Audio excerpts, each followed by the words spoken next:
En aquest altre garatge també hi va néixer una idea, i de les grosses. Els fundadors de Google el van llogar com a primera oficina de l'empresa al 1998 i la seva propietària no es cansa d'ensenyar-lo en totes les entrevistes. I aquesta és ella. Va ser la 7a persona a entrar a treballar a Google i la primera en demanar la baixa de maternitat. Ara és la màxima responsable de YouTube i ha tingut 5 fills. La Susan és, segons la revista Forbes, la 8a dona més poderosa del planeta.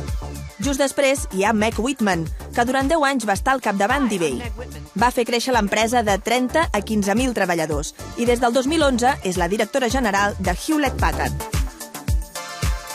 L'empresària tecnològica que està més amunt en el rànquing de dones de Forbes és, però, Sheryl Sandberg, la cap d'operacions de Facebook i mà dreta de Mark Zuckerberg. Per molts, la directiva tecnològica de referència.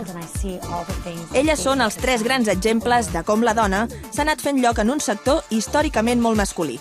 Tot comença quan som molt petites. O sigui, quan som nenes, un 76% de nenes volen ser enginyeres. I al final, què es tradueix? Que menys d'un 20% acaben estudiant una enginyeria. Què ha passat des que som nenes fins que arribem a l'edat de decidir què és el que volem estudiar? Són la Vanessa i la Caroline, 2 de les 150 dones que formen part de la plataforma catalana Women in Mobile. Fa 3 anys que treballen per potenciar el paper de la dona en les empreses tecnològiques i, malgrat els grans noms internacionals, asseguren que encara han de lluitar contra molts estigmes.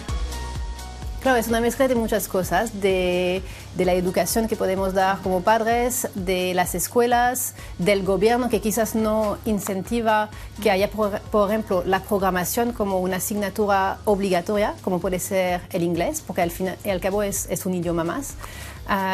Las empresas que quizás a veces no ayudan a que haya más flexibilidad, porque cuando una mujer llega a la edad de ser madre, pues claro, las cosas cambian, se puede trabajar igualmente de bien. Durant la setmana del Mobile World Congress organitzen, per 3è any consecutiu, una trobada on ponents internacionals, tot dones, volen servir d'inspiració per potenciar els rols femenins en les empreses tecnològiques. Encaren l'edició d'aquest any amb les 700 inscripcions exhaurides i un clar objectiu: fer créixer el nombre d'emprenedores i de creadores d'aplicacions, 2 mercats en alça, però amb poca presència femenina. Dels 101.000 assistents del Mobile World Congress l'any passat, només un 21% van ser dones. M'agrada recordar que la mare de la informàtica és una dona, és l'Ada Lovelace, la filla de Lord Byron, i ningú se'n recorda d'això. Vull dir, avui en dia és un món tan masculinitzat que dius, com pot ser que la mare d'això sigui una dona?